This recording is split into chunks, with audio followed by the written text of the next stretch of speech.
Donc merci à tous les courageux d'être restés jusqu'au bout. On va essayer d'être simple, sans trop rentrer dans les détails. Après, on peut toujours revenir sur quelques éléments si vous avez des questions un peu plus précises. Donc on va parler des fractures tassement ostéoporotiques du rachis, qui est un des grands volets de la traumatologie du sujet âgé. Ces fractures-là, elles sont fréquentes. Elles sont directement liées au vieillissement, mais elles restent sous-diagnostiquées malgré une morbidité importante. Donc je crois que ce topo a toute sa place dans la thématique du jour. Donc rapidement, je ferai quelques points de physiopathologie pour rappeler le contexte de survenue de ces fractures. Ensuite, on verra quelle évaluation on réalise en consultation. On discutera des indications thérapeutiques et des types de prise en charge. Et puis, par rapport aux techniques chirurgicales, je vous présenterai un cas opéré, donc une des techniques chirurgicales possibles, pour vous donner un peu une idée de ce qu'on peut faire en termes de prise en charge pour ces patients-là. Et puis, vous avez en plus le dispositif utilisé en exposition dehors dans le couloir. Donc, ça vous permet de voir effectivement comment on l'utilise et à quoi ça sert. Donc la physiopathologie, il faut bien comprendre que ces fractures, elles sont liées à une fragilité osseuse. Ça veut dire qu'elles surviennent pour des traumatismes dits à faible énergie. Donc c'est des patients qui chutent, parfois effort de soulèvement, parfois il n'y a pas de notion de traumatisme, survenue spontanée d'une dorsolombalgie aiguë. Ce sont des fractures en compression. Donc vous voyez, on a une fragilisation ici de la corticale antérieure, plus ou moins comminutive, qui va avoir tendance à se propager vers le mur postérieur. Et puis associé à cela, on a un véritable effondrement des plateaux vertébraux dans le corps vertébral. Donc parfois juste le plateau vertébral supérieur, le plus fréquemment, mais parfois aussi on a un enfoncement du plateau vertébral inférieur associé. Je dirais que les deux principaux problèmes associés à ce type de fracture, c'est le risque neurologique. Pas si fréquemment que ça, surtout pour les grosses fractures qu'on appelle donc les PERS, avec donc un trait de fracture qui va se prolonger jusqu'au mur postérieur. On peut avoir un recul de ce mur postérieur dans le canal et des signes neurologiques. Concrètement, c'est quand même pas les patients qu'on voit en consultation, c'est des gens qui sont quand même très symptomatiques sur le plan clinique et qui sont adressés directement à des centres de traumatologie. Donc nous, on va avoir des patients qui arrivent relativement, on va dire peu symptomatiques, si ce n'est la douleur bien sûr. Et le principal problème, c'est la déformation vertébrale qui est induite par ces fractures. L'enfoncement est asymétrique et donc on va avoir une syphose régionale qui peut effectivement entraîner des problèmes de troubles posturaux. Donc là on voit sur cette IRM ces fragments thoraciques supérieurs, ostéoporotiques multi-étagés, qui créent en fait cette syphose thoracique supérieure, avec ensuite un retentissement sur l'ensemble de la posture, un déséquilibre antérieur, donc le centre de gravité du patient est déjeté vers l'avant, avec des mécanismes de compensation qui se mettent en place, dont la fameuse rétroversion pelvienne, et donc on a un véritable déséquilibre sur ces fractures qui ne sont en fait pas vraiment prises en charge, et un retentissement fonctionnel qui peut être extrêmement important.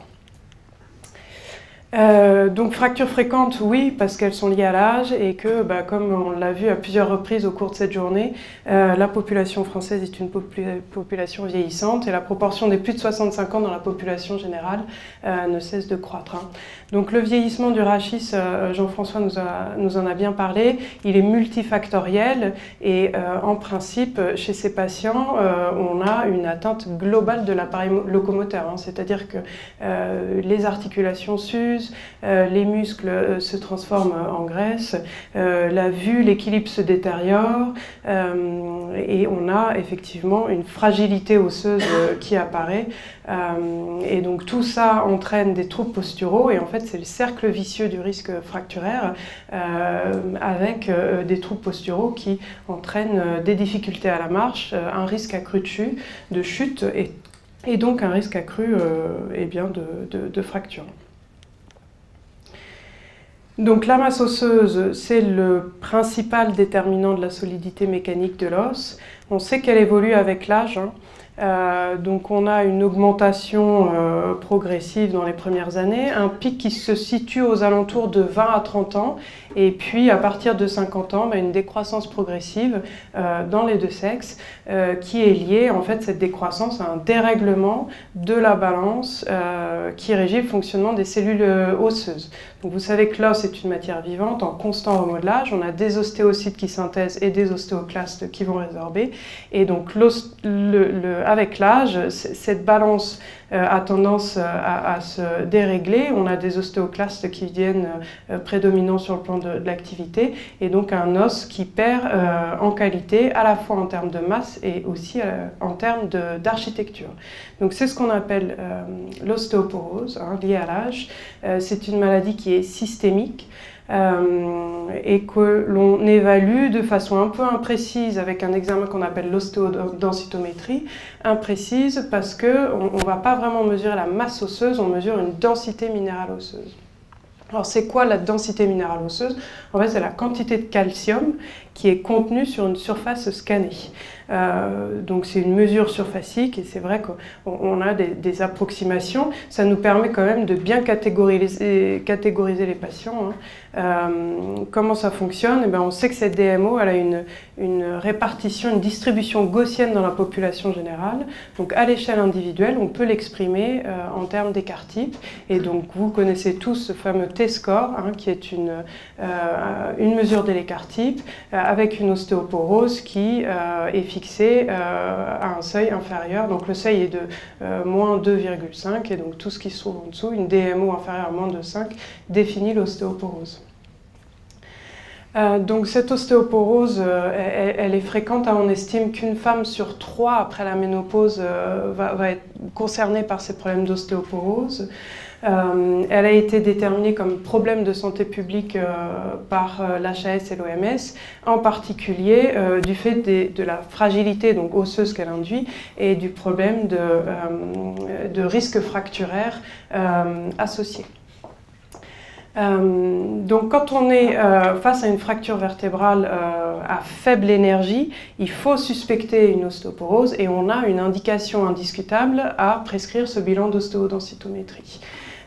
Ensuite, il faut référer le patient chez le rhumatologue, parce que dans la majorité des cas, ces patients ont besoin d'un traitement.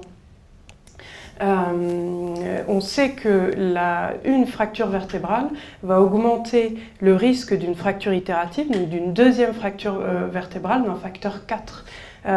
Et le risque de fracture de hanche d'un facteur 2. Donc il y a vraiment un impératif pour ces patients-là, je dirais, à les référer vers un rhumatologue pour qu'on ait une prise en charge adéquate. Sur le plan de l'évaluation en consultation, finalement, elle est assez simple pour nous. Les objectifs sont peu nombreux. Pourquoi? Parce que le patient il arrive déjà avec son diagnostic. On a soit le bilan radiographique, soit le bilan scanner qui nous dit voilà, fracture tassement ostéoporotique. Et donc finalement, nos objectifs à nous, ils vont être doubles. Le premier, c'est de déterminer l'ancienneté, essayer de déterminer l'ancienneté de la fracture. Donc soit avec l'anamnèse, si effectivement on a une apparition brutale de douleurs insomniantes, etc. Soit une notion de traumatisme. Sinon avec l'IRM, et je reviendrai sur ce point un peu plus tard dans la diapositive. On va également évaluer l'intensité des douleurs. C'est des fractures qui font mal, qui font très mal. On ne peut pas se méprendre effectivement sur l'origine de ces douleurs-là. Il y a une restriction de la mobilisation, les patients n'arrivent plus à dormir. Ce n'est pas juste une exacerbation de lombalgie chronique.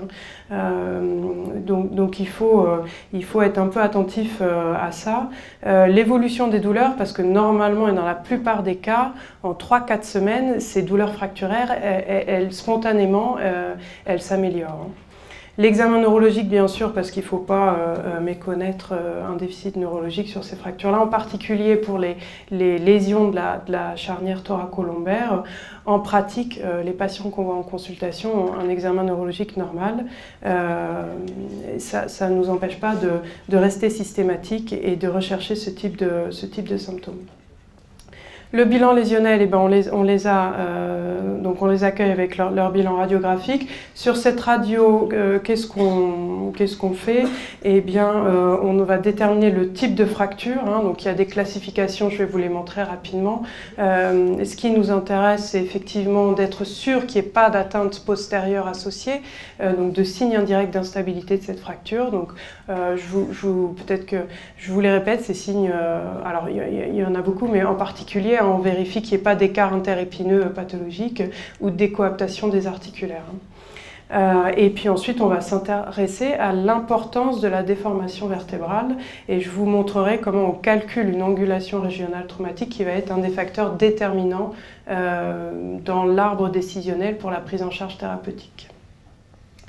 Alors l'IRM, eh bien je dirais qu'il n'y a quasiment aucun patient qui arrive avec une IRM et pourtant c'est l'examen qui nous informe énormément dans ces fractures-là. Pourquoi? Parce qu'on va retrouver ce fameux, alors ça passe pas très bien sur l'écran, mais ce fameux hypersignal STIR qui signe un œdème intravertébral et donc le caractère récent de la fracture. Et pourquoi ça nous intéresse en tant que chirurgien? Parce que quand on pose des indications opératoires chez ces patients-là, c'est pour aller déplisser la vertèbre. Le but de la chirurgie, c'est d'aller relever le plateau, donc de réduire la fracture. Okay? Donc sur une fracture consolidée, c'est des choses qu'on ne peut plus faire. Donc l'œdème intravertébral sur l'IRM, ça nous permet quand même de juger qu'on va avoir des possibilités de réduction et donc de poser de façon un peu plus fine les indications opératoires. Et puis aussi, ça nous permet de faire le bilan d'extension de ces lésions. Ils arrivent, les patients, avec leur cliché radiographique rachis lombaire. L'IRM thoracolombaire, ça nous permet d'être sûr qu'on ne va pas opérer d'une fracture de L3 alors qu'il y a une ostéoporotique au-dessus, en T10 ou en T9. Et les fractures comme ça, multi-étagées chez ces patients-là ostéoporotiques, elles sont assez fréquentes. Donc deux principes, on fait l'ensemble du rachis thoracolombaire, en tout cas en évaluation préopératoire. Donc je vous ai parlé de cette fameuse kyphose traumatique. Comment on la calcule? C'est assez simple. On va calculer la kyphose régionale. Donc la kyphose régionale, c'est l'angle qui est formé entre le plateau vertébral supérieur de la vertèbre sous-jacente à la vertèbre fracturée et le plateau vertébral inférieur de la vertèbre sous-jacente. Voilà. Donc cette kyphose régionale, on la rapporte aux ABAC disponibles et on fait le delta. Voilà. Et donc quand on a une ART supérieure ou égale à 15 degrés, on a une indication à aller réduire cette fracture parce qu'on sait que ça va évoluer en cal vicieux fracturaire, donc avec une kyphose régionale importante. Et comme on l'a vu tout à l'heure sur le bilan morphostatique, c'est des choses qui sont excessivement mal tolérées, c'est-à-dire que ça va retentir sur l'ensemble de l'équilibre sagittal du patient et d'un point de vue fonctionnel, on a parfois des choses assez dramatiques, c'est-à-dire que les patients se kyphosent et on suspecte également que ces troubles posturaux résiduels peuvent favoriser la survenue d'une fracture itérative sur les autres vertèbres. Voilà, donc l'intérêt de la chirurgie, c'est vraiment d'aller corriger cet équilibre sagittal. Les indications thérapeutiques, alors une fois qu'on a dit ça, quels sont les outils à notre disposition pour essayer de mieux cibler les patients qu'on va opérer? Finalement, ils ne sont pas si développés que ça. En traumatologie, on reste sur du standard, c'est-à-dire que ces classifications, en particulier la classification de Magerl, que vous connaissez peut-être, à Hausspagne, ce sont des classifications qui ont été pensées, éditées pour des traumatismes à haute énergie. Donc pas du tout adaptée en fait à nos patients ostéoporotiques. Cette classification de Magerl, elle est basée sur en fait la nature du mécanisme lésionnel. Donc on distingue les fractures en compression de type A, des fractures en distraction de type B et des fractures en rotation-translation de type C. Et donc plus on avance ici dans la classification, plus on a de l'instabilité et donc plus on va partir sur des indications chirurgicales et ces fractures-là sont plus souvent associées également à des déficits neurologiques. Okay. Donc ça, c'est très utilisé par les anglo-saxons. Concrètement, si on prend effectivement les fractures chez nos patients en consultation qui sont de ce type-là, hein, donc c'est les compressions sans atteinte du mur postérieur, on est à 1, le complexe postéro-ligamentaire, il est intact, il n'y a pas de signe neurologique, il n'y a pas d'indication chirurgicale. Donc globalement, les anglo-saxons se basent là-dessus et n'opèrent aucune fracture ostéoporotique. Ce qui n'est pas forcément une chose qu'on recommanderait, mais c'est pour vous dire qu'il y a effectivement des différences de prise en charge un peu sur ces sujets-là et pas vraiment de consensus malheureusement. Donc il y a une équipe allemande qui a essayé de travailler un peu plus précisément sur ces fractures donc ostéoporotiques avec une classification qui est plus basée sur la morphologie, on va dire, de la déformation vertébrale. Globalement, ces fractures-là, elles ne posent pas vraiment de questions parce que les OF5, c'est celles qui sont associées à des lésions postérieures, donc instables, qu'on va facilement opérer. Les OF4, on a les bursts, les collapsus vertébrales complets et puis les fractures de type Magerle 2 qui sont aussi des indications opératoires qui ne posent pas vraiment de problème. Par contre, effectivement, sur les OF2 et les OF3, et ben, quand on prend le score qui est associé à cette classification-là, on a toujours cette zone d'ombre, hein, les 6 points, soit chirurgie, soit pas de chirurgie. Et c'est vrai que quand on fait, alors je ne vous détaille pas le score, mais quand on prend un patient classique avec une OF2 qui finalement est peu douloureux, qui arrive à se mobiliser sans signe neuro, et ben on est dans cette case-là où on ne sait pas vraiment ce qu'il faut en faire. Donc ces indications, on va les revoir un peu en fonction des types de prise en charge. Je ferai un petit résumé à la fin. Les types de prise en charge, vous les connaissez. Hein. Soit on fait de l'abstention thérapeutique et on surveille l'évolution radiologique, parce qu'il y a toujours un risque de majoration secondaire de l'enfoncement. Donc ça, c'est des choses qu'on va surveiller en fonction de l'ancienneté encore de la fracture. Le traitement conservateur, c'est ce qui est le plus connu. Hein. On immobilise les gens dans un corset thoracolombaire en théorie pour 3 mois. La cimentoplastie qui est maintenant bien développée et que nos radiologues à la clinique du Parc maîtrisent parfaitement. Et puis le traitement chirurgical, encore une fois, pour moi l'objectif de ce traitement chirurgical c'est la réduction fracturaire, donc corriger les troubles de l'équilibre sagittal qui sont induits par ces fractures tant qu'il est encore possible de le faire. Alors c'est un peu, alors ça c'est soumis à débat, hein, on laissera les gens débattre, mais pour moi c'est la même chose, hein, c'est-à-dire que le traitement conservateur, et je vais vous montrer, donner de la littérature, globalement c'est un traitement à visée antalgique, et dans cette catégorie-là, finalement la cimentoplastie, l'affaire est quand même beaucoup plus rapidement réglée, ça marche extrêmement bien, c'est-à-dire que l'effet antalgique de la cimentoplastie est quasiment immédiat. Je n'ai pas précisé, en cimentoplastie, on va injecter dans le corps vertébral un polymère qui va donc durcir dans le spongieux qui a été fragilisé, et donc ça stabilise l'environnement de la fracture, ce qui permet de soulager un peu les choses. Et puis on dit aussi que la chaleur qui est libérée lors de la polymération du ciment va inhiber les petites terminaisons nerveuses et donc participer à l'effet antalgique. Donc ça marche très bien et ça permet aux patients de se mobiliser derrière très rapidement, ce qui est une des données essentielles chez ces patients âgés. Si ça s'arrête de bouger, ça décompense quand même sur pas mal de points. Voilà, pour les alors, douleurs persistantes, qu'est-ce qu'on entend par douleur persistante? Globalement, c'est au bout de 3-4 semaines et on n'a pas, donc la cinétique d'évolution des douleurs est importante à évaluer, c'est-à-dire que si le patient me dit j'arrivais pas à dormir et depuis quelques semaines ça va de mieux en mieux, c'est qu'on est sur une amélioration des douleurs. Si au bout de 4 semaines les douleurs sont toujours aussi intenses, qu'il y a de l'insomnie et des difficultés de mobilisation, c'est pour moi en tout cas ce qui justifie d'essayer d'optimiser un peu la prise en charge antalgique.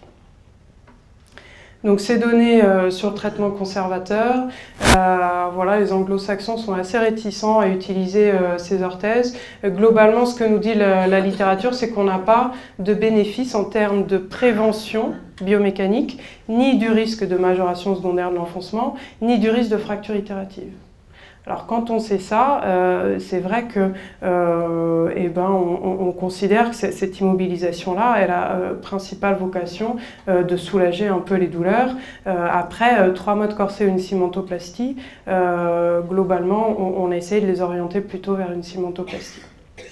Mais il n'y a pas de vérité vraie, hein. Il y a des patients aussi qui sont extrêmement rassurés de porter un corset.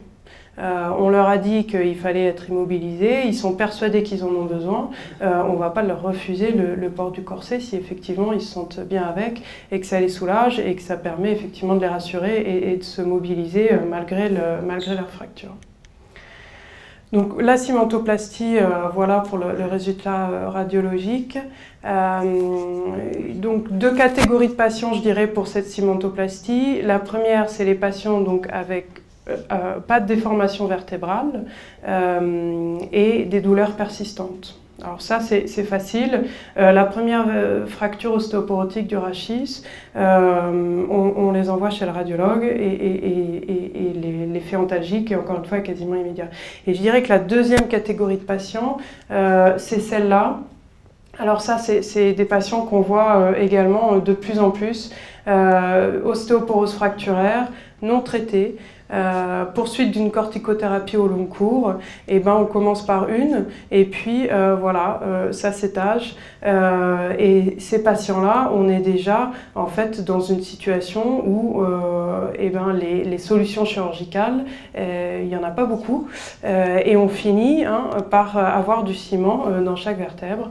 Donc je crois que là, il y a un vrai travail de coordination à faire avec nos radiologues, c'est-à-dire qu'à partir du moment où on décrète qu'il y a pas de solution chirurgicale pour corriger ces problèmes d'équilibre, du fait des comorbidités de la patiente, du fait de la sévérité de l'ostéoporose, on décide d'une prise en charge palliative. Alors après, les radiologues peuvent cimenter autant qu'ils veulent. Ça, c'est pas des patients qu'on reconsidérera pour un traitement chirurgical, mais il faut que ce terme de palliatif, il soit quelque part dit et discuté et décidé de façon collégiale, on va dire. Donc les techniques chirurgicales, encore une fois, je vous en présente une parmi d'autres. Donc voilà, typiquement une fracture 5-4-3-2-1 de L1 avec une ART à 15 degrés. Alors mesurée sur le scanner, on sous-estime un peu attention aux imageries en position couchée qui sous-estime l'importance de la kyphose. Donc l'intérêt d'avoir des radiographies, soit EOS, soit radiographie standard en position debout, pour vraiment avoir une idée précise de cette angulation régionale traumatique. Donc encore une fois, l'objectif de la chirurgie, ça va être de réduire l'enfoncement de ce plateau vertébral. Donc là, on avait une notion de traumatisme agidis, on sait que c'est récent et on sait qu'on va pouvoir réduire un peu les choses. Donc on propose une vertébroplastie expansive associée à une ostéosynthèse percutanée, 1+1, alors ça c'est des détails chirurgicaux, mais donc la vertébroplastie expansive, qu'est-ce que c'est le principe? C'est d'introduire dans la vertèbre donc un dispositif qui va s'expandre à l'intérieur de la vertèbre. Ça ressemble ni plus ni moins à un petit cric de voiture qu'on introduit donc plié dans la vertèbre par voie pédiculaire, et donc en dépliant le dispositif, ces petites palettes là vont venir ressoulever le plateau vertébral. On complète ça avec une injection de ciment, parce qu'effectivement on crée une lacune dans l'os spongieux, donc on essaye de rétablir un peu de solidité mécanique en associant ça à du ciment.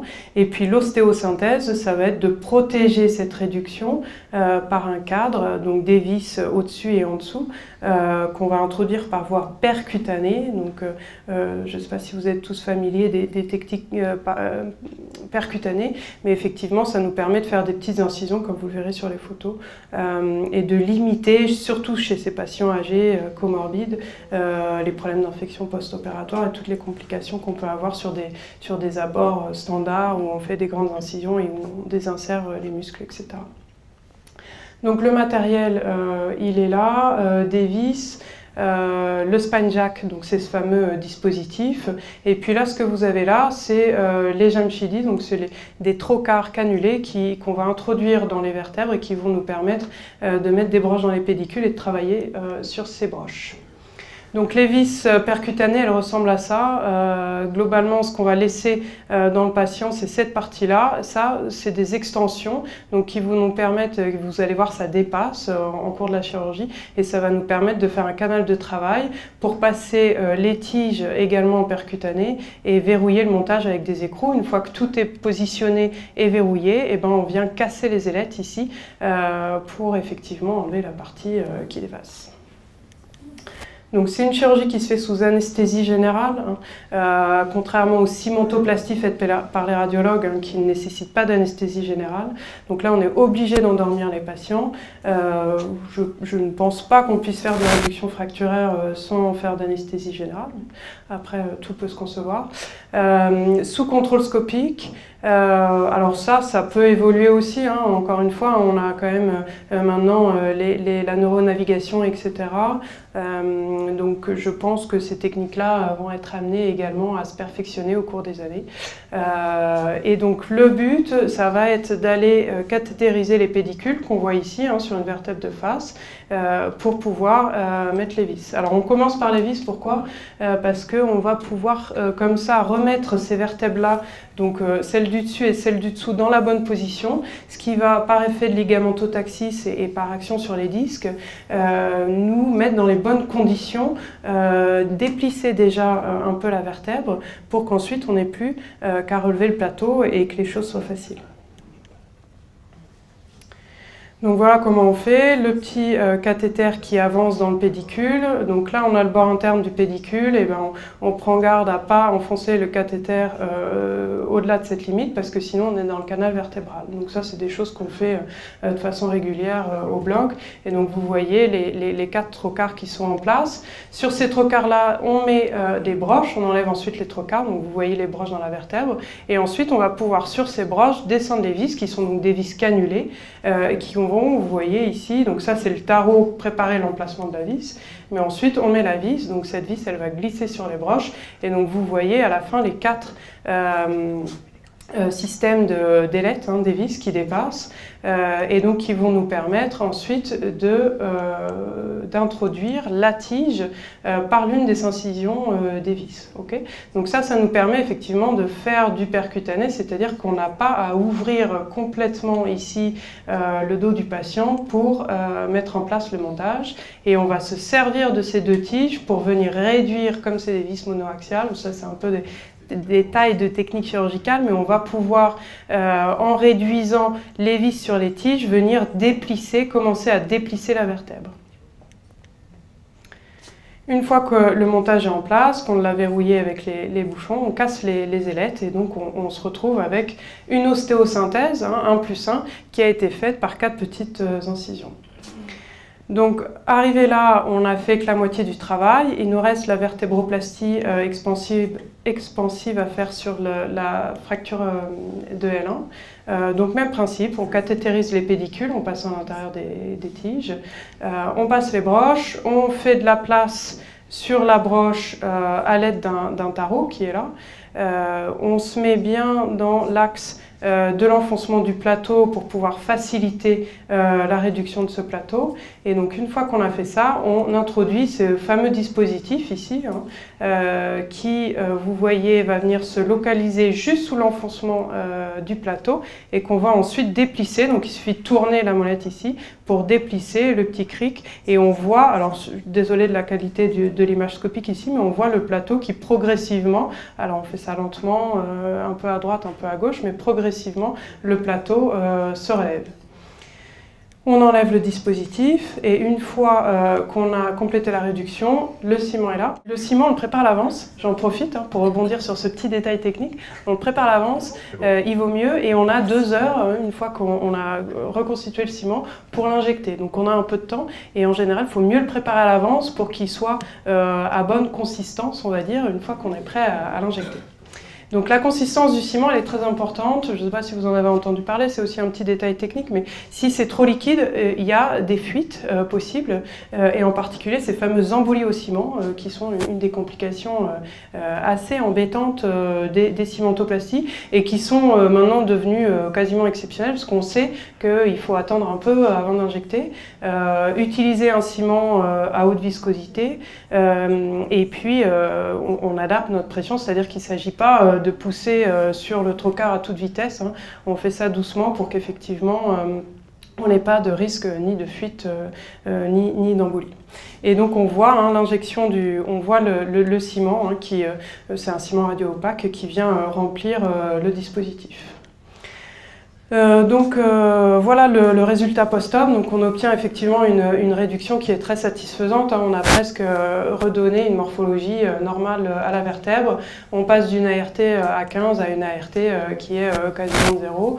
Les suites post-opératoires, elles sont très simples hein, pour ces patients-là. Ils sont levés dès J0, c'est position libre, le montage est solide. On les fait rentrer rapidement à la maison et puis on leur fait faire de la kiné rapidement parce qu'encore une fois, ce sont des patients ostéoporotiques avec tout un tas de problèmes associés et qu'il faut prévenir le syndrome post-chute, essayer de leur faire reprendre de la mobilité le plus rapidement possible pour prévenir le risque de dégradation ultérieure.